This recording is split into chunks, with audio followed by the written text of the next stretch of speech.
Hello everyone, Ali Diecast, we're back, and this video ended up being something different than I had planned because I ended up getting a lot of answers to the last couple videos.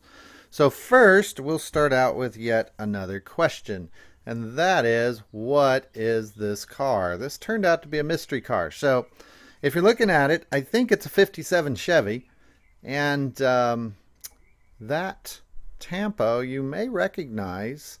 That particular same Tampo showed up in a 1999 series. It was a cruisers pack. It was either a 3-pack or a 5-pack, except that particular one had tampos on the roof. And so that got me thinking, and I looked into it a little bit more. The cruisers pack with those same tampos, but tampos on the roof, has 3-spoke wheels, and these don't. So take a look at the base too. It's got a weird base. That is not the usual base that you see on this car. And you'll see it's got the 78 plate on it. I think that this is not a 78 car. Those wheels would not be on a 78 car. So that's one of the original casting dates. So I don't know what this is. I looked all over the internet, and how I usually go about trying to figure out these mystery cars is when we get cars in, they kind of go in different bins and get sorted, and then for the most part they kind of sit there for a long time until I get around looking at them again. And this car got thrown in the mystery bin, and I don't know if I threw it there or Andrew threw it there, but we usually throw cars in there that either have weird bases on them, like this one, or that don't have names on the bottoms. And so usually it's just a matter of figuring out what car it is, and then that car gets sorted in alphabetical. And anyways, we got a whole system either for cars to ship out to other folks or to keep. This one has been sitting in that bin for a long time, and I grabbed it this morning thinking, well, this one's a 57 Chevy. I think it's a 57 Chevy. It does not have the little double posts here that you'd see on the 56. And it doesn't have the straight posts that you'd see on the, is it the 55 or 53 or, anyways, pretty sure that's a 57. So once I started looking into it, it really stumped me. It's got 5-spoke wheels on it, and that's the problem, is I cannot find this car with those tampos without a tampo on the roof with 5-spoke gold wheels. So if anybody knows what this car is, let me know. Again, the base kind of got a weird base on it. It's a plastic chrome base. It looks like it's a blue windshield, but I think that's picking up the blue of the car. It's either a blue windshield or a clear windshield. Can't really tell. And inside is chrome. It looks blue there, but it's chrome inside. The tampos are white with gold. Sometimes the gold looks a little strange on camera, but it's white with gold. And it's got a metal engine, which I assume is floating in there. It's kind of wiggling. So you tell me. I could not find this particular model anywhere. It does say, oh, I figured out what it said on it. What's it say? It says custom rod on it, on the side there. So again, I found some that look almost exactly like that, but they had 3 spokes and tampos on the roof. So you let me know. That is our new mystery car. Okay, on to the old mystery cars, because these guys got answers, and these guys showed up a few videos ago. Mainly I just didn't know what the cars were. They didn't have the name on the base.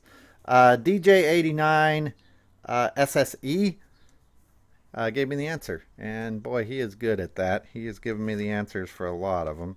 The first one, this one here, this one is a Lexus. It's an SC400, 1995. It was the second year that this particular car was issued by Hot Wheels with the 3-spoke wheels. And at least according to DJ 89 SSE, the reason this one made it into the mainline series is the director of Hot Wheels had this particular car in this particular color.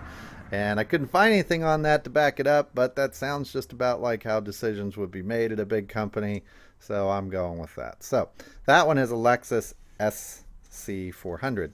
This particular guy, he's a BMW 850i, And he's got the Ultra Hot wheels. This was a first edition, and it was put out in 1991. So, again, the reason I could not figure those out is they did not have the names on the base.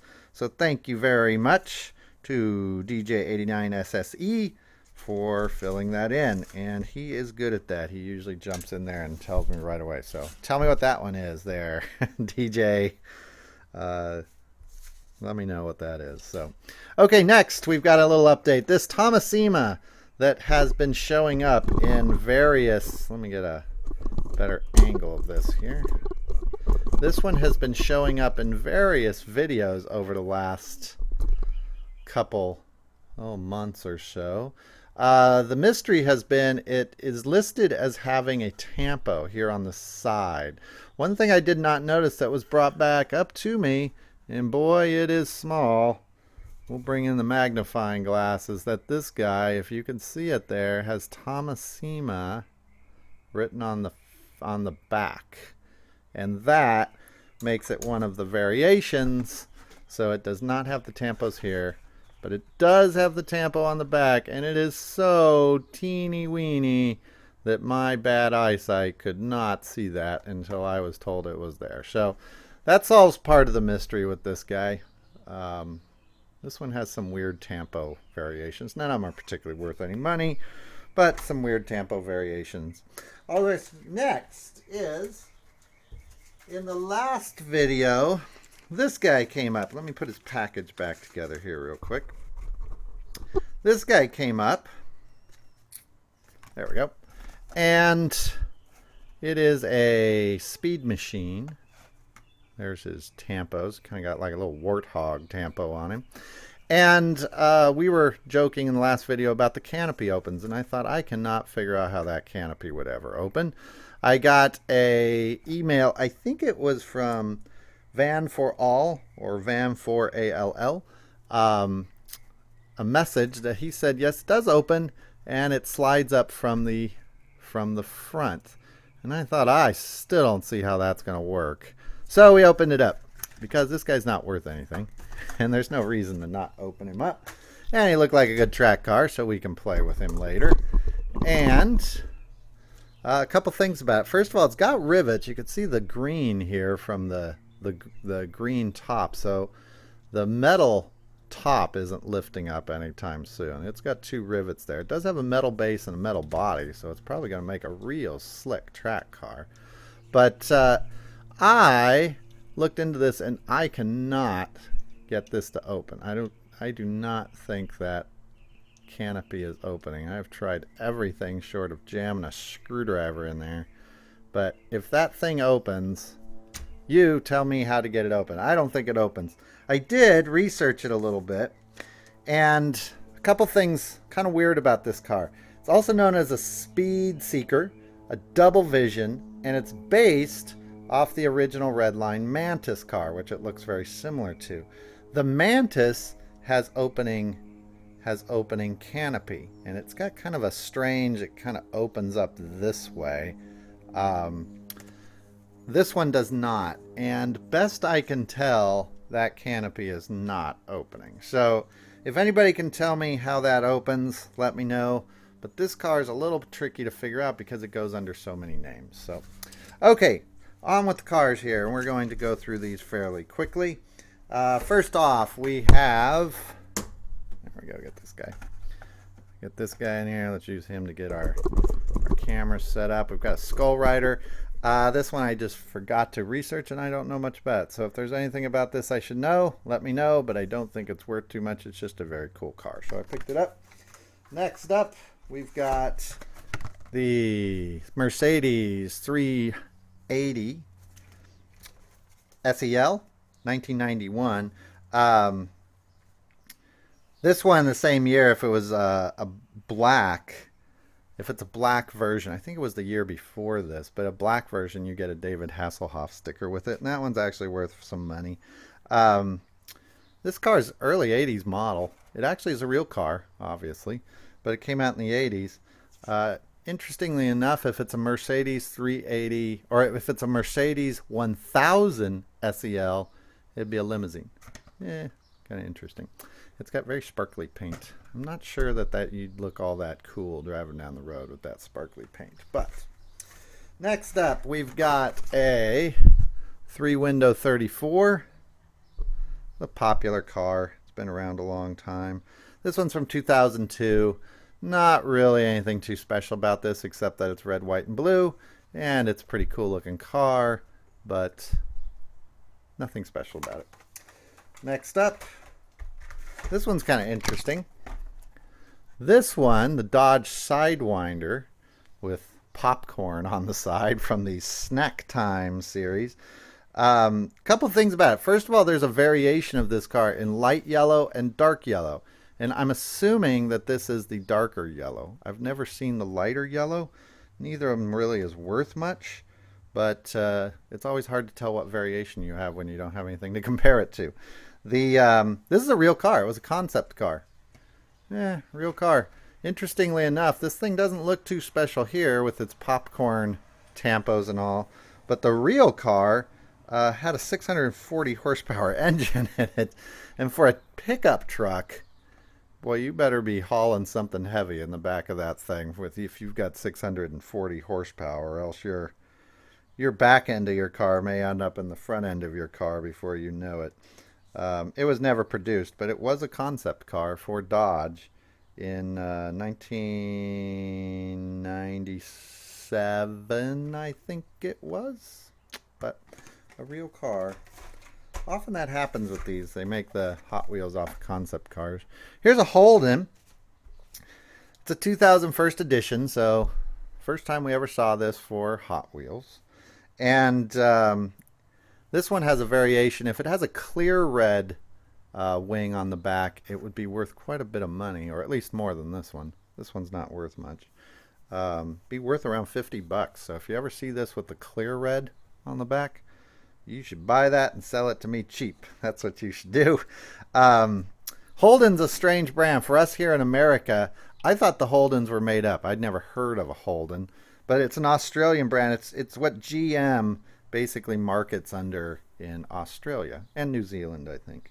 The main rival to this car was a Ford Falcon, which is also only an Australian car. So kind of interesting. The Holdens are an Australian thing. I always thought they were a fake name. Next up, we've got a Speed Shark on a blue card. Love those blue cards. It's got the black wall tires. Look at that big old black wall tire on the back. This guy's not really worth anything, but he's a first edition. Black first edition. Very cool. Love that big tire on the back, though. Next up, a Diora. Diora 2. The Diora 1 was a Redline model. This one's interesting because if you ever see this one loose, I bet you it does not have those surfboards on it. Customizers just hunt these Dioras down by the millions and take their surfboards. They used to roam the wild prairies in giant herds, these Dioras, and the customizers have hunted them all down and taken their surfboards.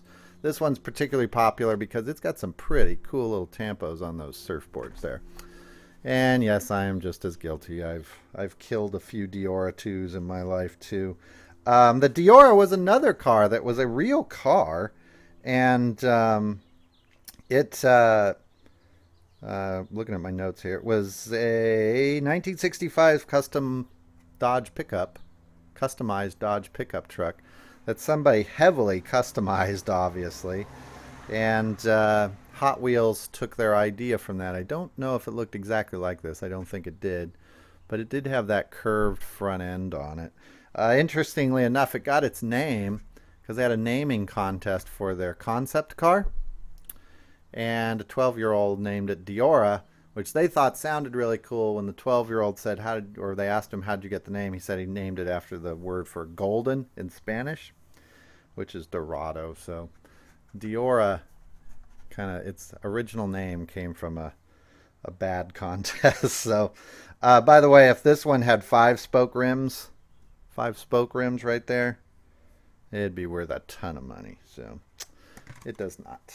All right, next up we've got some Roll Patrols. We'll start with this guy. He's worth the least of these two.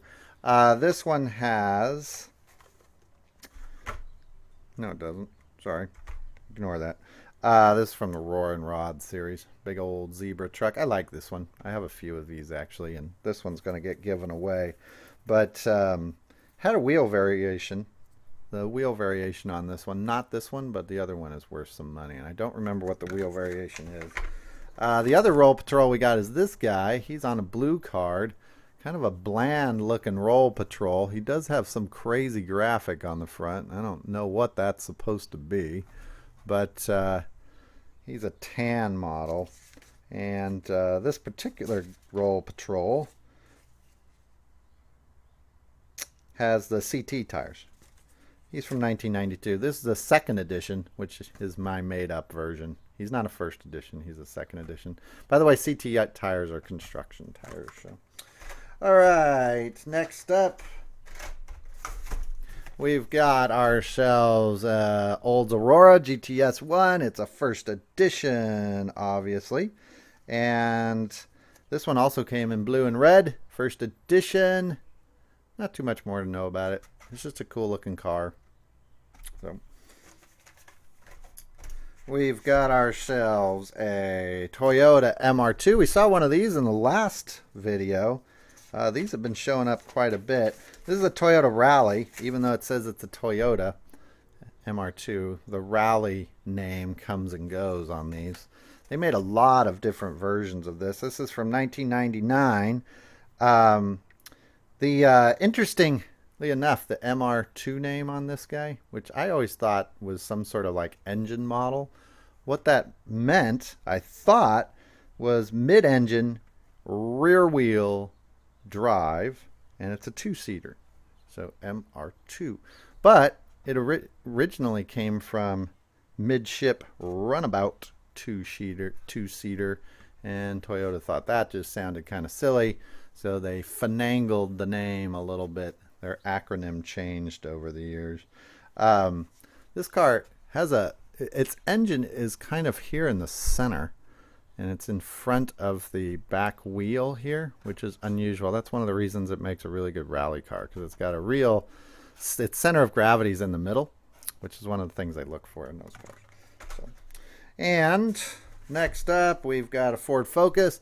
Man, researching these Ford Focuses is a pain, because they made 5 different versions of a Ford Focus, and they're all called Ford Focus. They made them in 2002, 2005, 2008, 10, 11, I think. This is the Pro Stock version, and I think they only made one of these. I think this is the only Pro Stock version that they made. I may be wrong. This is the first edition, though, 2001. Pretty sure it only came out with this one in the Pro Stock version. It's a very cool car. I've had a couple of these, and they always sell really well, so I pick them up whenever I can. Next up, we've got a Street Rotor in pretty crazy pink. This one from 1995, so it was even after Pretty Crazy Pink was in style. But pink, not a big seller. This one is just kind of worthless. Got Beach Patrol on it. Most of the collectors don't like this one. Here's a better one, a little bit better, in a green with some kind of ugly tampos on it. Again, boy, you got to wonder what Mattel's doing with these tampos sometimes and how they come up with that stuff. But it was a different time. Graphic art was a little different back in the day. It's got the big construction tires on it. This one worth maybe $1. Not worth much. All right, next up, we've got a Pikes Peak CELICA. This is another one. I think I could probably pick these up all the time, and they sell really well. I'd never given this car too much thought. I've seen it come and go quite a bit. This one's from 1998, first edition. Came with all sorts of variations on the colors of these tampos. They were all red, and then there's the purple and red, and there was magenta and something.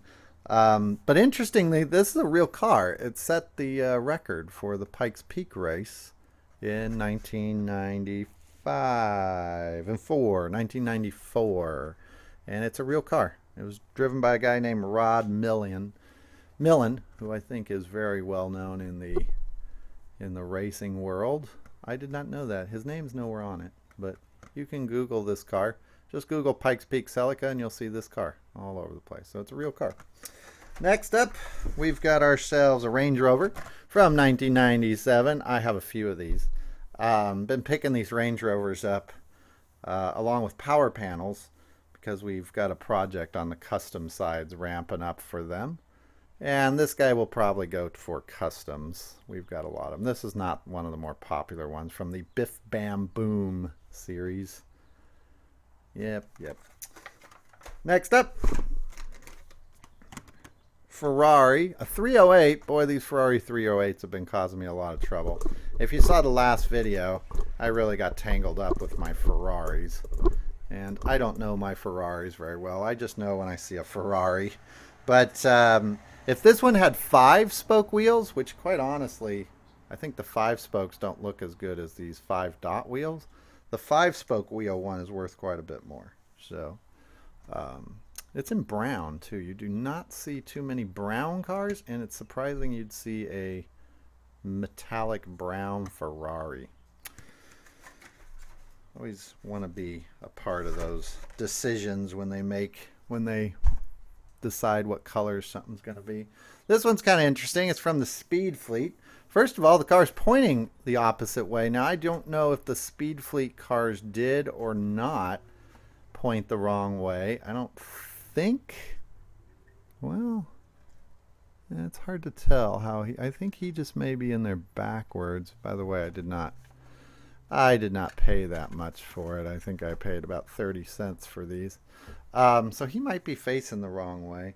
This is the XR1. You can see the, or XR3, sorry. You can see the name right down there. Sorry about the paint on my fingers. Obviously, I've been painting out here. But this car, first edition, it's a Hong Kong, it has a Hong Kong base. This is a Malaysia base on it. And it had both. So this is not a real car, by the way. It does have that big old fat black wall tire on the back, though. So maybe that one's been flipped. I don't know. I don't remember. I don't get too much into the flipped error cars, mainly because as a customizer, I can get a car out of its package without making a dot on it, flip it around, seal it back up, and I doubt very much anybody would know. So I could make flipped cars all day long. Here's another XR3. And this is from the Flying Aces series. Neither of these is really worth anything. Fun car. Not good for the track, obviously, though.